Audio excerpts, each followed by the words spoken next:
ఒక community post కూడా పెట్టాను ఇంతకుముందు. అయితే అతను ఏమంటాడో చూద్దాం. ఫస్ట్ ఈ పంచగ్రహ కూటమి వాళ్ళ పిండాకుడు ఏదో అన్నది కదా మహాతల్లి ఇందాక. చూద్దాం చూడండి. ఏమంటాడో చూద్దాం. ఇతను ఏం చెప్తాడంటే, మిగతా వాళ్ళు చెప్పే నమ్మమాకండి, నేను చెప్పే సొల్లు కబుర్లు నమ్మండి అని చెప్తాడు. ఏమంటాడు చూడండి. జూన్ 5, 6 తారీఖుల్లో పంచగ్రహ కూటమి అవబోతుందండి వృషభ రాశిలో.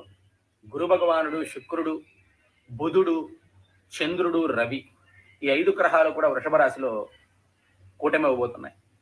దాని వలన ఏదో అరిష్టం అని చెప్పి చాలా మంది నన్ను అడుగుతున్నారు. గర్భిణీ స్త్రీలకు అరిష్టం అంట, ఫలానా వారికి, ఫలానా రాశులు వారికి అరిష్టం అంట, అదంట అని చెప్పి XYZ అని చాలా మంది అడుగుతున్నారు.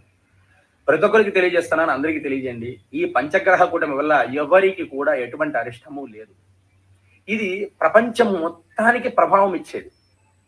నాట్ ఓన్లీ ఒక ప్రత్యేకమైన వ్యక్తిగత రాశికో, వ్యక్తిగత జాతకానికో, వ్యక్తిగత పర్సన్కో కాదు, ప్రపంచం మొత్తానికి ప్రభావం ఇచ్చేది. అది కాకుండా అక్కడ శుభగ్రహమైనటువంటి గురుడు, శుక్రుడు ఉన్నారు. కావున శుభగ్రహాలు ఎక్కడైతే ఉంటే అక్కడ శుభమే జరుగుతుంది తప్ప అశుభాలు జరగవు. కావున ఎవ్వరు కూడా ఆందోళన చెందవలసిన అవసరం లేదు. ఈ పంచగ్రహ కూటమి వల్ల ఎవరికి కూడా ఎటువంటి అరిష్టాలు జరగవు. ఎందుకంటే గురు భగవానుడు వృషభ రాశిలో సంచరిస్తున్నాడు, శుక్రుడు కూడా.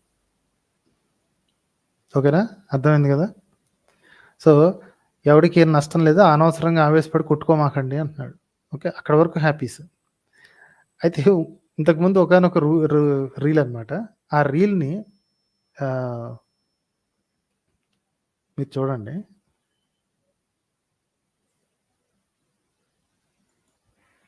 నేను ప్రతి ఒక్క బ్రాహ్మణ తల్లిదండ్రులను క్వశ్చన్ చేస్తున్నానండి. ఆలోచించండి. అమ్మాయిలు ఉన్న బ్రాహ్మణ తల్లిదండ్రులు పురోహితుడికి పిల్లనివ్వాలంటే మీకు నామోషీనా? ఎటు తీసుకెళ్తున్నారండి వ్యవస్థని? ఏం ఆలోచిస్తున్నారండి? మీ పిల్లలకి ఏం నేర్పిస్తున్నారండి? గుర్తుపెట్టుకోండమ్మా, మీరు ఎంత బీటెక్లు, ఎంటెక్లు చదివినా అర్చకత్వం, వేదం చదువుకున్న బ్రాహ్మడికి సాటి కాదు. మీరు ఎంత IAS IPSలు చదివినా కూడా వేదం చదువుకున్నవాడు వేద పురుషుడు. అర్చకత్వం చేసేవాడు సాక్షాత్తు భగవత్ స్వరూపుడు. అర్థమైంది కదా ఇది. సో ఏదో మంచి చెప్తున్నాడు కదా, కాస్త ఇది చెప్తున్నాడు కదా అని చెప్పేసి ఈ సనాతన ధర్మం గురించి చెప్పుకునే ఇతను యాక్చువల్లీ ఒక గుళ్ళో పూజారు అనమాట. సో కాబట్టి ఇతను మరి పెళ్లి కాని ప్రసాదో లేకపోతే మరి పెళ్ళైన ప్రసాదో మనకైతే తెలియదు. పర్సనల్ డీటెయిల్స్ మనకు అనవసరం కూడా అని అయితే గింజుకు చస్తూ ఉంటాడు అనమాట. మా ఏమిటి పురోహితులకి పెళ్ళిళ్ళు కావట్లేదు అని. ఒకసారి ఆడపిల్ల తల్లిదండ్రులుగా ఆలోచించండి. ఓకే, ఏ పని చేసి సంపాదించుకుంటే కూతురు జీవితం బాగుంటుంది అని ఆలోచించుకునేది అమ్మాయి తల్లిదండ్రులు, అమ్మాయి కూడాని. ఓకే, అర్చకత్వం చేస్తే వచ్చేది వీళ్ళు పడేసిన బిచ్చపు పని. ప్రీస్ట్లీ క్లాస్ అంటేనే అంతండి. ఇది ఓన్లీ నేను ఇది ఒకటే అనట్లేదు. ఈ పాస్టర్గిరి, ముల్లాగిరి, ఇది ప్రతి ఒక్కటి కూడా priestly class is equal to beggar అనమాట. అటు దేవుణ్ణి అడుక్కుంటున్నట్టు నటిస్తూ ఇక్కడ జనాల దగ్గర అడుక్కు తినే వృత్తి అనమాట.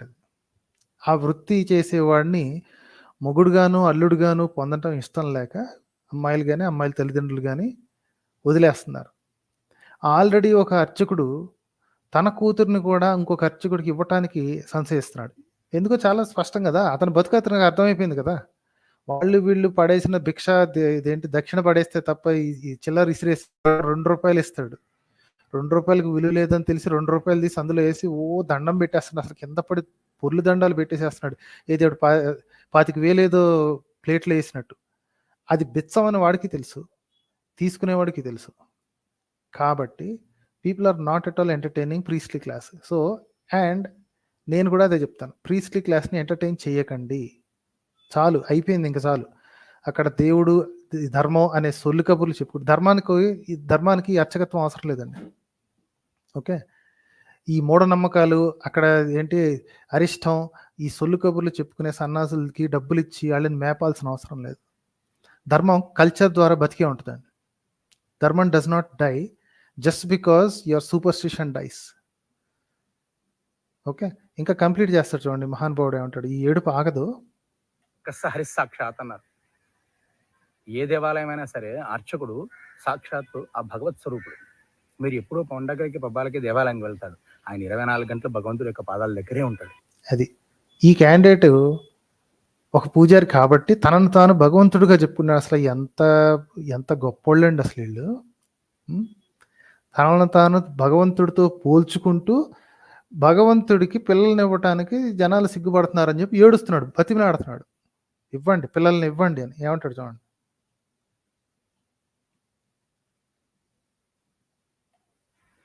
సరే, అర్చకుడు సాక్షాత్తు ఆ భగవత్ స్వరూపుడు. మీరు ఎప్పుడో పండగలకి, పబ్బాలకి, దేవాలయానికి వెళ్తాడు. ఆయన 24 గంటలు భగవంతుడి యొక్క పాదాల దగ్గరే ఉంటాడు. ఎంత పుణ్యం తల్లి. అటువంటి అర్చకత్వం పురోహితం చేసే బ్రాహ్మణులకి, వేదం చదువుకున్న బ్రాహ్మణులకి పిల్లనివ్వరా? 12 ఏళ్ళు వేదం చదువుకున్నవాడు వేద పురుషుడు సాక్షాత్తు. అటువంటి వేద పురుషుడికి పిల్లనివ్వరా? ఏమి ఆలోచిస్తున్నారండి? మీ పిల్లలకి ఏం నేర్పిస్తున్నారండి? నెక్స్ట్ జనరేషన్కి మీ ఇంట్లో పురోహితం చేయడానికి బ్రాహ్మణులు ఉండరండి మీరు ఇలా చేస్తే. ఖచ్చితంగా చెప్తున్నాను తల్లి, బ్రాహ్మణ తల్లిదండ్రులు ప్రతి ఒక్కరికి చెప్తాను. అక్కర్లేదండి, పనికిమాలిన వృత్తులు అంతరించిపోవడమే కరెక్ట్. ఆ పాస్టర్ గాడైనా, ముల్లగాడైనా, ఈ పూజారి గాడైనా పనికి మాలిన వృత్తులు, పనికి ఉపయోగపడని వృత్తులు, దేశానికి అడ్డం పడే వృత్తులు, పనికి మాలిన వృత్తులు అవసరం లేదండి. They have to be destroyed. Okay, once upon a time ఏమిటి చాలా వృత్తులు ఉండేవండి. ఓకే, చాలా వృత్తులు. ఇప్పుడు అవన్నీ అంతరించిపోయినంత మాత్రం నేను చచ్చిపోలేదు, ఇక్కడ సివిలైజేషన్ అంతమైపోలేదు. ఆ పనికి మాలిన వృత్తులు పక్కన పెట్టేస్తే పనికొచ్చే వృత్తులు వాళ్ళే చేస్తారు, వాళ్ళ పిల్లలు చేస్తారు, నెక్స్ట్ చేస్తారు. అంతేగాని ఈ వృత్తి వదిలేసాం కదా అని చెప్పేసి అందరు వెళ్ళి మోకమ్మాడిగా ఆత్మహత్యలు చేసుకోరు. Okay, they'll find another source of income. ఈసారి కనీసం నీతివంతమైన పని చేసుకుంటారు, అందరికీ ఉపయోగపడే పనే చేసుకుంటారు. ఓకేనా. నెక్స్ట్ ఇంకొక నిబ్బిని చూద్దామండి. ఈ మహాతల్లి అసలు